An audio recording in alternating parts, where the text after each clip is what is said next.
This is Nelson Otapile presenting on implementing a Go Green office for Group 3. And on our table of content, we have a project charter, we have requirements of analysis, we have analysis of alternative solutions, project risks, detailed system specifications, work breakdown structure, WBS, and the network diagram.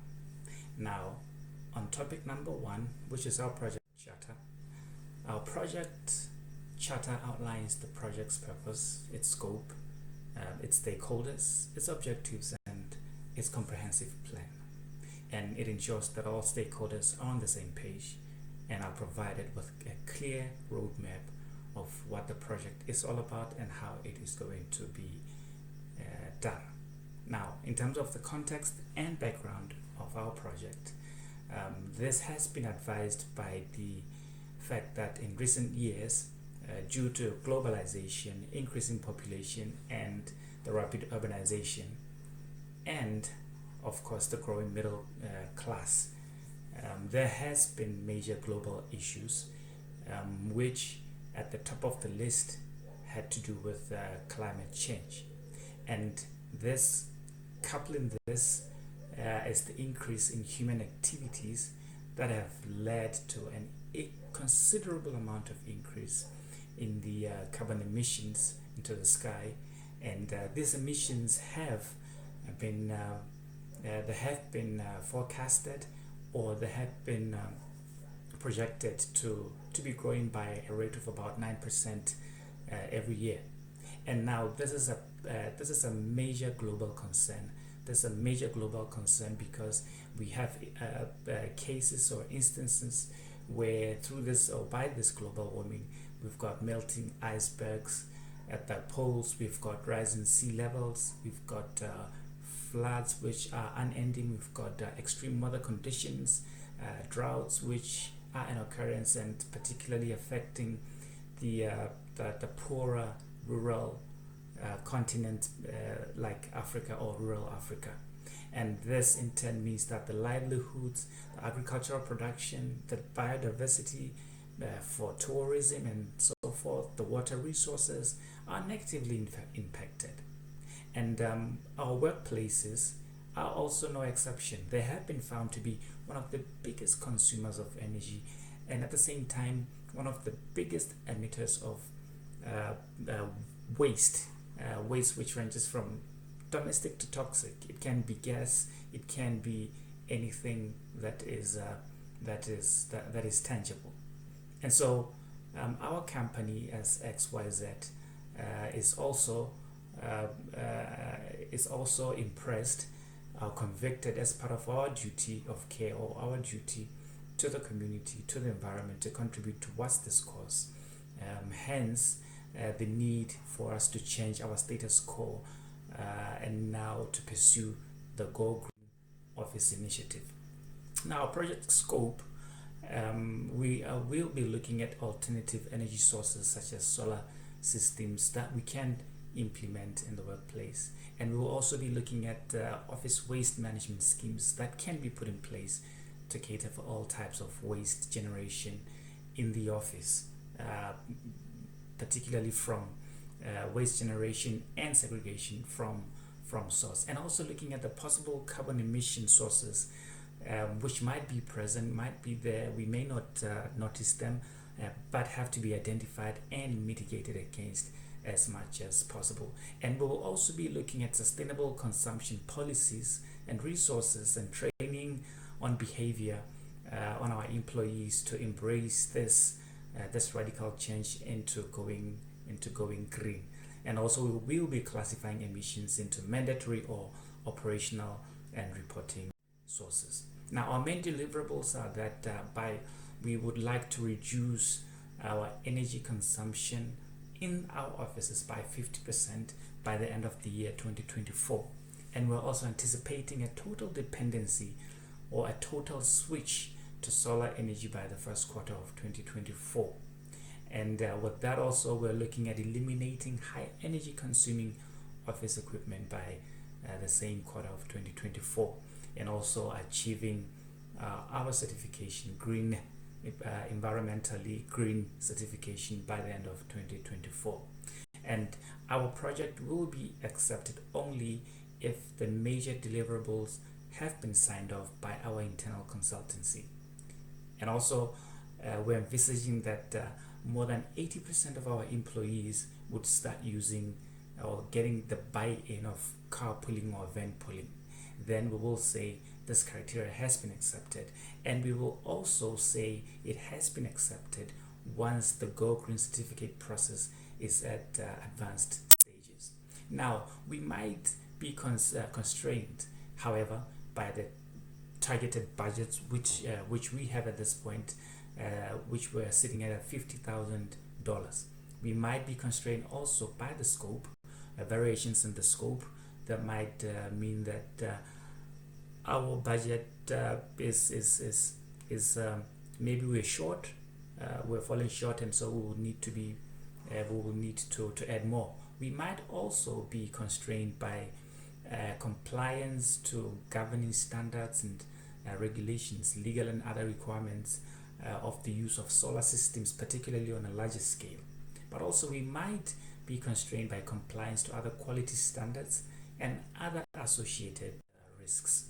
Now, in terms of the requirement analysis, looking at our input, we are looking at adopting a 20 kilowatt solar system or energy source, which would give us a total supply of 220 volts per office. And we envisage that out of this, from this 220, we will be able to fit office lights, 11 office lights, office LED with LED valves emitting about 20 watts and 850 lumens. We will be fitting our toilets also with LED light bulbs of 10 watts, also producing 850 lumens. We'll have 6 office desks, which per desk we have 6 computers, which also use 60 watt of energy or 5 amps. We have computer monitors which consume 20 watt. We have water dispenser which consumes 13.6 watt, a printer which consumes 50 watt, and an HVAC system. And of our outputs, we're looking at that our office lights, which are 11 LED bulbs which emit 110 watts for the period of 8 hours. We're looking at consumption of 880 watts, which is about 8.8 kilowatts or 850 lumens. And also in our toilets, we're looking at a consumption of about 0.8 kilowatts. In terms of our office desks or computers at our office desks, we're looking at a consumption of around 0.3 kilowatts. Computer monitors, we're looking at a consumption of about 0.12 kilowatt, while the water dispenser is about 0.5 watt, and the printer is about approximately 0.2 watts. Now, in terms of our functions, we would like to promote a healthy environment whilst we're conserving energy and lowering pollution levels. We would like to function to reduce the carbon dioxide emissions, the greenhouse gas emissions, and our carbon footprint, which is what every organization, a good organization or citizen organization, would strive to do. We are also aiming at facilitating activities that promote sustainable lifestyles for our employees also outside of work. We've got environmental issues, of course, which talk to green offices being significantly less destructive. This is a positive, this is a plus, which we need to embrace. And we have found out that after the construction phase, greenhouses are virtually harmless and they support sustainability. However, environmental concerns in the workplace are also fast becoming a watchword, in which there are many issues rising, such as air quality, recycling, and travel. When we look at the packaging issues, we have realized that we use a lot of packages that range from paper, cardboard, steel, wood, and plastic.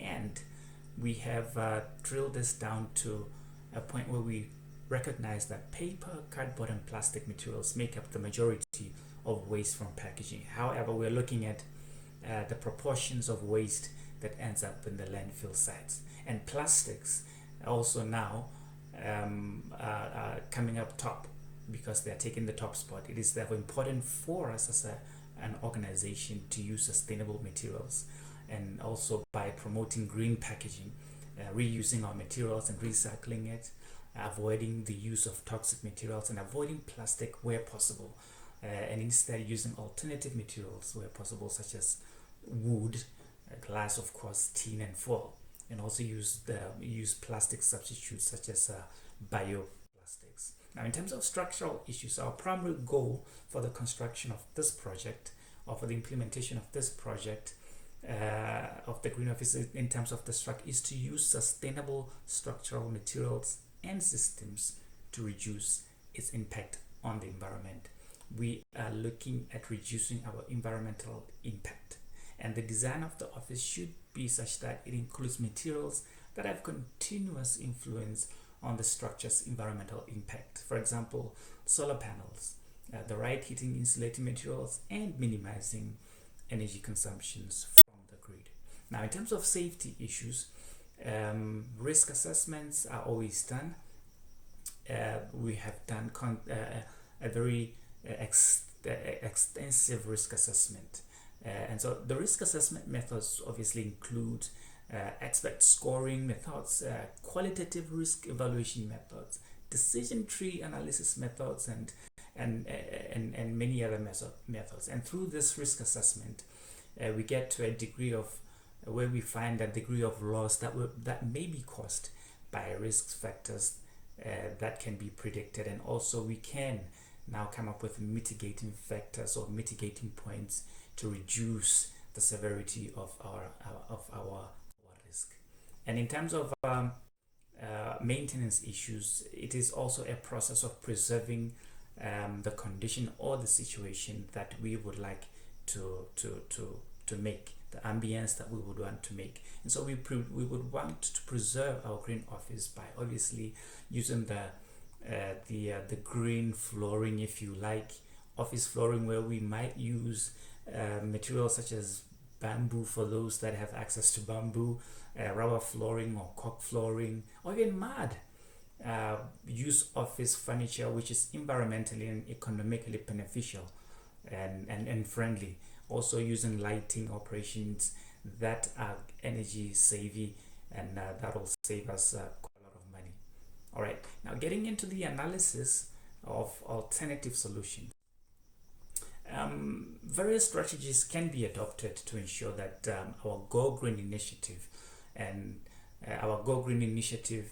awareness are raised for people to embrace this. And we have some strategies that we can adopt to make sure that this Go Green initiative becomes a success. And one of them includes solid waste reduction, where we practice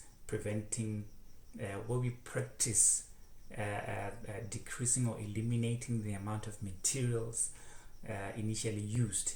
And the hierarchy of waste minimization, as you can see below here, shows from the least favored option to the most favored option. And the least favored option is disposal, whilst the most favored is prevention. Now, the various strategies that can be used to achieve solid waste reduction include disposing of degradable waste, substituting the use of bottled water with water dispensers, discouraging the use of file folders and encouraging electronic filing system, and starting recycling stations of non-biodegradable waste, and composting our organic waste, decomposing organic solid waste, and using it maybe as manure or gas generators or something like that. And below here we have a grid analysis which shows in the highest order, which shows what would be favorable for us to choose in terms of cost, practicality, effectiveness, reliability, implementation, even our framework. And we've drilled down to where we've picked composting of organic waste as the top one, followed by using water dispensers in bottles, in places of bottled water. And then the third one is disposing of degradable waste. Now, there is another alternative, which is reduction of carbon emission, where we minimize the greenhouse gas emissions generated by employees and obviously other components or materials in the organization. And this we can also achieve through the initiative of carpooling, or the use of electric cars for those who may have or might be willing and ready to start the use of electric cars. We also can reduce that by telecommuting, even working from home, and van pooling. And our grid analysis shows that carpooling would be the number one solution to implement in the workplace, and followed by telecommuting, where one works from home, and the third one would be van pooling. So the option here to select is carpooling, telecommuting, and van pooling. The other one is energy consumption reduction, where we want to lower costs and reduce environmental impacts. And the following strategies that we can use can be insulation of windows and doors. We can install energy efficient light bulbs and equipment. We reduce the consumption of water, wastewater, and wastage. And we install mechanisms that encourage the use of natural light, whether from the roof, from the windows, and so forth. And even the use of solar energy. And the one option that would be ideal for this energy consumption strategy is solar system installation and installation of energy efficient bulbs and equipment, followed by installation of insulation of windows. And just touch on a few risks here that we did not look at. One of the other things that might be of particular interest for us will be unreliability or unreliable capacity of the new technology. One of the things that might be of risk is that we might adopt this green technology, such as these solar panels or energy efficient lightings, and along the way they may experience technical issues that may lead to disruption. And so once we run out of electricity, because we will have completely gone out of the national electricity grid. So once this technology now breaks down, that means that now work stops. And so we need to have to invest in high quality, reliable technologies. And I think this is where we need to ensure that we pump our resources where we know that there is sustainability and there is reliability. We need to establish maintenance protocols also to address potential problems that may arise promptly. So unreliability in terms of the capacity of the new technology might be a thing that might not be a good thing. That might be a hiccup here and there. But with time, as we go on, it will build sustainably. It will build until it becomes sustainable. This is the end of our presentation as group number 3. Thank you.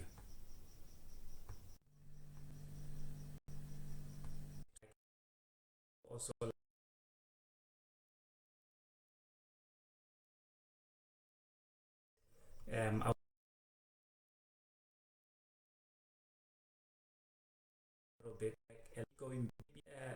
the last one we have would be the network diagram. The network diagram here is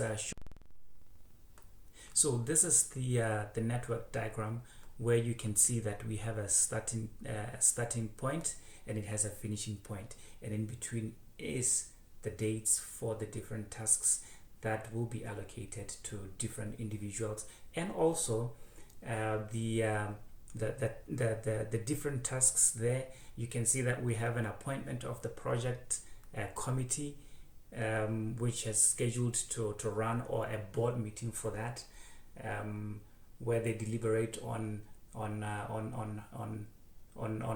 on the project, how they want it to run and how long they want it to run, and what are the requirements, what do they need, what buy-in they need, and so forth. And that'll be scheduled for a day. We have project guidelines that'll be put up, read, and everyone understand.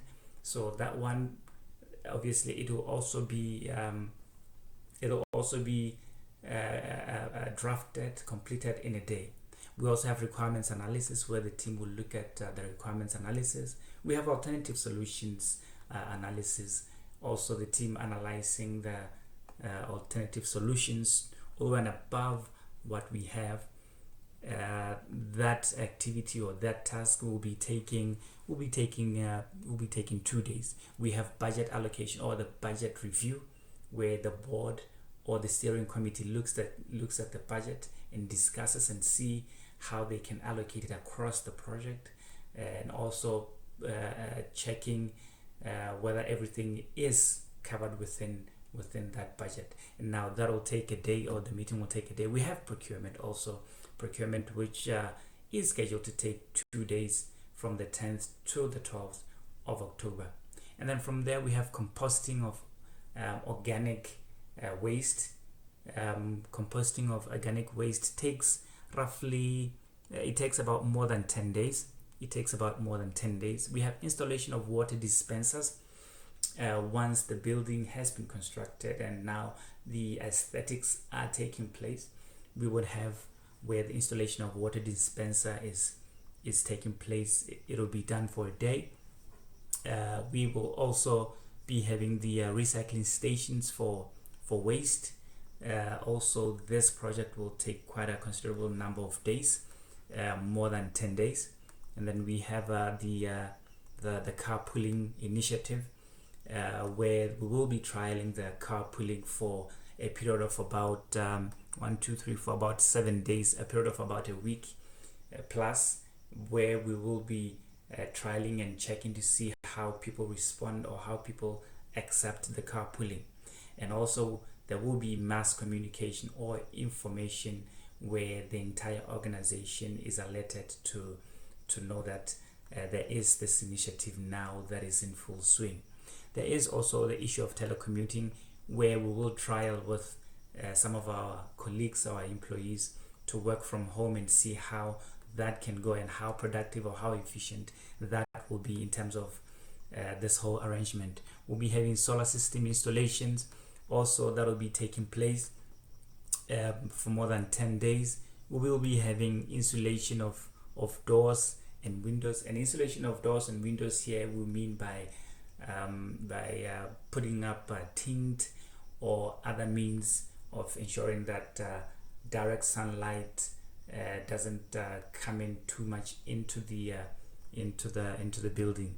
We also will be looking at going paperless, where we launch the use of electronic document management systems, where we look at not printing paper to sign on, but also looking at encouraging people to use softwares like Adobe Sign, where you forward someone or a manager or a signatory a paper to sign online or electronically, and once that document is signed, it's returned back to you, and you can use it or you can attach it to wherever you want to attach. So going paperless will be taking about 3 days, and we'll also be looking at installing smart strips. And after that, we'll be looking at substituting laptops for computers. We're looking at doing away with desktop computers, because as stated earlier, they consume quite a lot of energy, they consume quite a lot of electricity, and also they do emit quite a lot of heat. And so replacing them with laptops would also be a key step in reducing energy consumption. And we're also lastly we're looking at project status and cost and costing. We'll be doing an evaluation and review of the overall project, how it went, what went wrong, and how the budget were, how the variations were, any learnings that we can take from that, and how we can maybe fix what needs to be fixed before we can come to a conclusion of the project. And so this is just a way of trying to outline our roadmap, or trying to outline how we would want to go about our project, how we envisage, or what we envisage our project to be like, and when to end. And so maybe